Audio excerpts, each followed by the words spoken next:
Mr. DeFazio of Oregon. Mr. McClintock of California.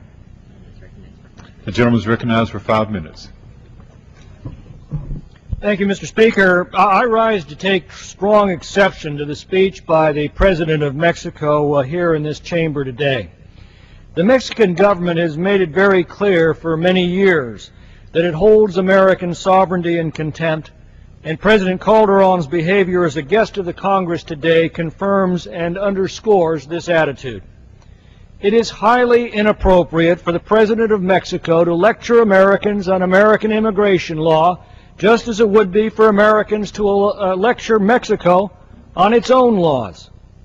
It is obvious that President Calderon does not understand the nature of America or the purpose of our immigration law. Unlike Mexico's immigration law, which is brutally exclusionary, the purpose of America's law is not to keep people out. It is to assure that as people come to the United States, they do so with the intention of becoming Americans and of raising their children as Americans. Unlike Mexico, our nation embraces legal immigration, and what makes that possible is assimilation. A century ago, President Teddy Roosevelt put it this way. He said, quote, "In the first place, we should insist that if the immigrant who comes here in good faith becomes an American, assimilates himself to us, he shall be treated on an exact equality with everyone else. For it is an outrage to discriminate against any such man because of creed or birthplace or origin. But this is predicated upon this person's becoming in every facet an American and nothing but an American. There can be no divided allegiance here. Any man who says he's an American but something else also isn't an American at all. We have room but for one flag, the American flag. We have room for but one language here, and that is the English language. And we have room for but one sole loyalty, and that is a loyalty to the American people." End of quote. That's how we've created one great nation from all the nations of the world. The largest group of immigrants now comes from Mexico. A recent RAND study discovered that during the 20th century, while our immigration laws were actually enforced, assimilation worked, and it made possible the swift attainment of the American dream for millions of immigrants seeking to escape the conditions of Mexico. That is the broader meaning of our nation's motto, E pluribus unum, from many people, one people, the American people. But there's now an element in our political structure that seeks to undermine that concept of E pluribus unum.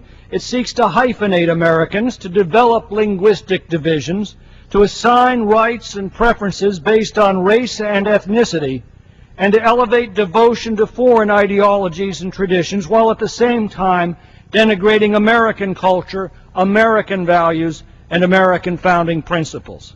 In order to do so, they know that they have to stop the process of assimilation, and in order to do that, they have to undermine our immigration laws. It is an outrage that a foreign head of state would appear in and actively seek to do so. And it is a disgrace that he would be cheered on from the left wing of the White House and from many Democrats here in Congress. Arizona has not adopted a new immigration law. All it has done is to enforce existing law that this president refuses to enforce. It's hardly a radical policy to suggest that if an officer on a routine traffic stop encounters a driver with no driver's license, no passport, and who doesn't speak English, that maybe that individual might be here illegally. And to those who say we must reform our immigration laws, I reply we don't need to reform them, we need to enforce them. Just as every other government does, just as Mexico does. Above all, this is a debate of, by, and for the American people. If President Calderon wishes to participate in that debate, I invite him to obey our immigration laws, apply for citizenship, do what 600,000 legal immigrants to our nation are doing right now, learn our history and our customs, and become an American, and then he will have every right to participate in that debate.